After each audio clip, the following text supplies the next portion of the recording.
tous, c'est Brix. On se retrouve aujourd'hui pour un nouveau tuto Illustrator. Alors, on va pas voir les bases, donc si vous n'avez pas fait le tuto sur les bases, je vous conseille de le faire, parce qu'on va avancer vite sur ce qu'on a déjà vu pour voir des nouvelles choses. Ça va pas être super compliqué, mais bon, voilà, si vous avez du mal à trouver les outils, ça va être compliqué pour vous. Donc ce qu'on va voir aujourd'hui, c'est les tracés et les contours. Il y a plein de possibilités très bien avec Illustrator. Donc, on va se servir de ce petit exemple pour travailler ça. Donc, on va réaliser cette petite glace. Donc, on va commencer par la boule de glace qu'on va faire. Voilà, donc moi j'ai triché, je les ai gardés en copie.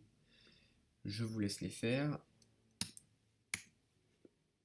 Vous devez avoir quelque chose comme ceci. Voilà, donc il y a 5 ellipses. Une pour chaque petite boule ici. Donc je vous laisse les faire précisément chez vous. Voilà, donc vous mettez pas de fond et vous mettez un contour noir. Ce qu'on va faire maintenant, alors attendez, je vais, pour que vous compreniez un peu mieux, mettre mes tracés blancs par exemple, et puis les mettre pas très épais, voilà. Ce qu'il va falloir, c'est que vous voyez que sur ma glace finale, ici le tracé, ici le tracé est discontinu. Ça fait comme des petits coups de crayon, on va dire. Donc pour ça, je vais devoir arrêter mes tracés de la même manière. Donc je vais prendre ma plume, et à l'endroit où je souhaite que mon tracé s'arrête, je vais créer un point. Même chose ici. Et du coup, ce point-là, je vais le supprimer. Et du coup, voilà, j'ai ce que je souhaite avoir. Alors faites attention, là je reviens en arrière pour vous montrer. Si, donc là je prends la flèche blanche. Soit je prends la plume et je maintiens sur commande, soit je prends la flèche blanche ici. Si je garde ma plume et que je fais le petit moins de la plume, ça va pas aller, puisque mon tracé va rester fermé. Donc ce que je veux, c'est sélectionner mon point avec la plume blanche et le supprimer. Comme ça, je garde un tracé ouvert, donc avec du vide à cet endroit-là. Voilà. Donc celui-là, il est en arrière-plan. Hein. Donc je vais supprimer lui, mais il n'y a pas besoin de se prendre plus la tête que ça. Voilà, je vais juste supprimer le point qui est le plus à l'intérieur.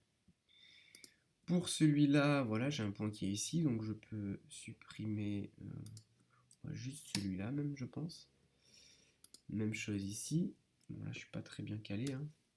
Je vais me remettre un peu mieux. Hop. Voilà. Donc là, je vais juste supprimer celui-là. Et ici,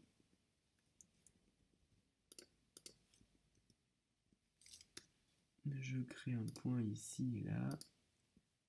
Et je vais donc supprimer ces trois-là. Voilà. Donc, je vais remettre mon tracé en noir maintenant. Et puis, je vais mettre une couleur de fond. Vous choisissez la saveur de la glace que vous souhaitez. Voilà. Alors, vous voyez que là, il y a un... Vu que mes tracés sont ouverts, il n'y a pas de fond en arrière-plan.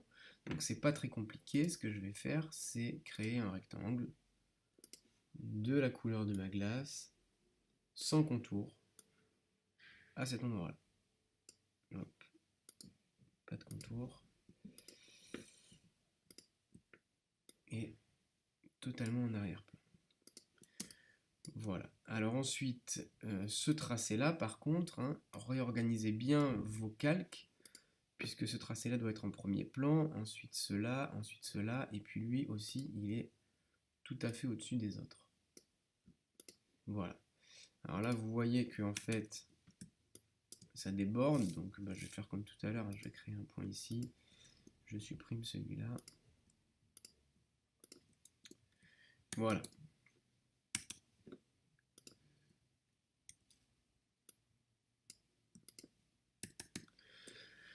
Ok, donc là pour ma forme de base de glace, on est bon.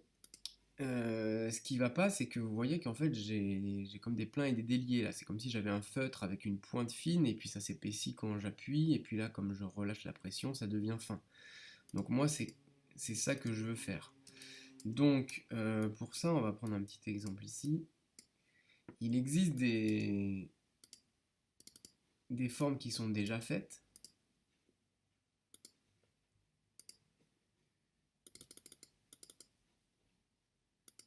Ici. Mais vous voyez que c'est vraiment très très pointu. Moi, il va me falloir quelque chose quand même de légèrement arrondi. Là, ça fait vraiment trop pointu. Mais bon, déjà, vous pouvez tester les formes qui sont disponibles ici. Il y en a qui sont pas mal. Ça peut faire des choses très sympas. Et l'avantage, c'est que je peux les tester. Si ça me va pas, je teste. Ah bah non, je préfère celle-là. Voilà. Mais ce qui est encore plus génial, c'est qu'on peut créer ses propres formes. Donc, pour ça, je crée une forme. Là, je vais prendre un cercle, une ellipse. Je vais pas faire un rond, je vais légèrement l'aplatir. Voilà, comme ça, en noir, sans contour. Et donc ici, j'ai ma fenêtre des formes, vous le récupérez par là, sinon, voilà, fenêtre de forme. Et donc tout simplement, vous prenez cette forme et vous la basculez ici. Voilà, donc là, il nous demande qu'est-ce qu'on veut. Là, pour l'instant, moi, je veux une forme artistique. Et je laisse les options par défaut, ça veut dire j'adapte la longueur au contour. La couleur, je peux la changer ici, moi je veux qu'elle soit noire. Bon. Ok. Et du coup maintenant, si je sélectionne mon tracé et que je lui dis que je veux appliquer cette forme, que je peux retrouver ici, hop, et bien là, j'ai mon arrondi qui va bien. Alors là, vous voyez que par contre, mon point il est énorme. Du coup là, je suis en un point de contour et c'est un peu gros. Donc si on veut avoir plus de marge de manœuvre, il vaut mieux faire une petite forme. Et là, vous voyez la différence, ça va faire quelque chose de beaucoup mieux. Alors en fait, c'est juste que, voilà, si je me mets en encore un, ici et ici, vous voyez, j'ai moins de marge de manœuvre, parce que si je me mets en 0,25, j'ai quelque chose de très fin, alors que ici, je pourrais pas avoir autant, voilà, bon bref, c'est pas très important, mais vous voyez ça. Du coup, on peut voir aussi que si jamais j'avais fait une forme de motif, là si je crée une forme de motif, et ben ça va me faire des motifs. Donc je peux choisir ce qui se passe au niveau de l'angle. Ok, comment ça réagit au niveau de l'angle. D'ailleurs à ce niveau-là, il faudrait lui demander que c'est en symétrie. Voilà, et si je lui demande, voilà, je peux lui demander d'avoir un pas un peu plus important, ça veut dire qu'il soit espacé. Ok, appliqué au contour, et immédiatement ça s'applique. Voilà, bon, là pour notre exemple on s'en fout, mais c'est vrai que c'est quand même super puissant de pouvoir faire ça avec tout ce qu'on veut.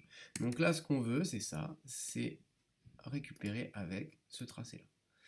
Voilà, et puis tous mes cercles d'en bas, donc je vais leur faire un contour un peu moins important.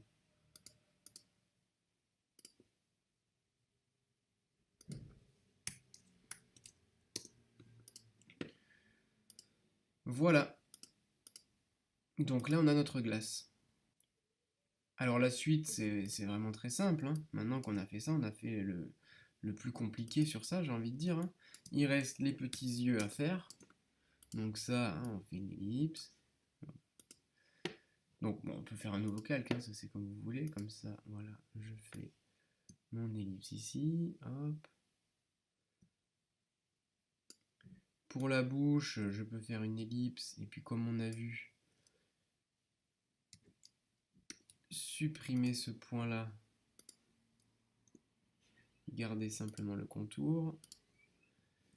Et puis, j'arrive pas à voir ce que j'ai fait du coup. Voilà. Et puis voilà, avec un contour qui est arrondi comme ça. Voilà, j'ai ma bouche. Bon, ça par contre, il faut que ça soit noir, sans contour.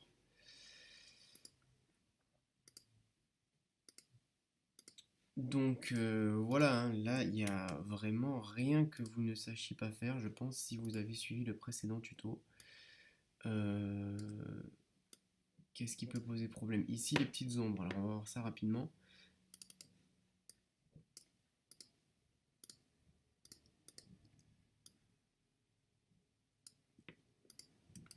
Hop.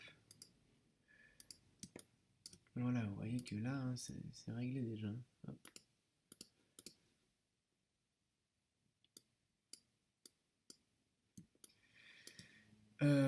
Alors, le cornet, bon, là, il n'y a rien de compliqué, hein, je crée une forme comme ça peut déborder, on s'en fout, puisque moi, je vais la placer en dessous de mes glaces, voilà. Là, j'ai un contour pointu, moi, je le veux arrondi, ça fait plus mignon, donc c'est ici qu'on le fait.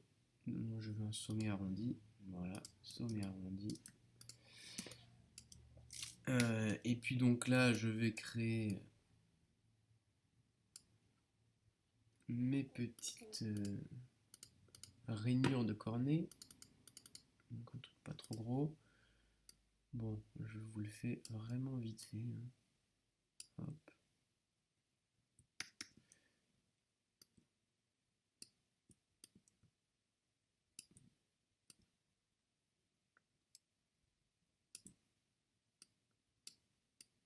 Tac.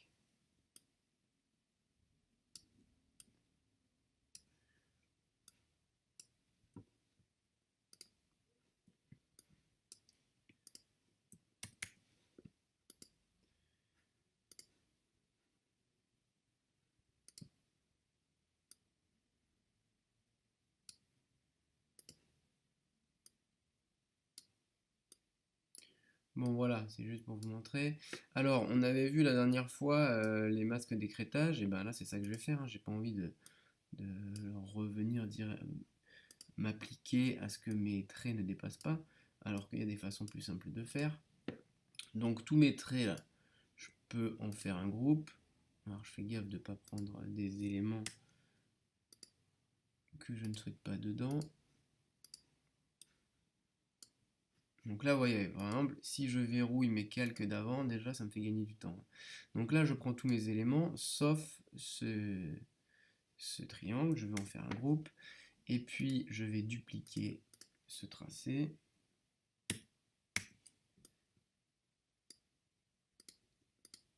Et puis créer un masque d'écrêtage. Voilà. Et là, c'est bon. Et donc, pour faire cette petite ombre, eh ben, c'est très facile. Je prends mon groupe écrêté, là. Voilà, je peux même prendre directement ça à l'intérieur. Je le duplique, je descends légèrement et je baisse l'opacité. Et puis, c'est réglé, hein. Voilà, il ne manque plus qu'à mettre la couleur de mon cornet.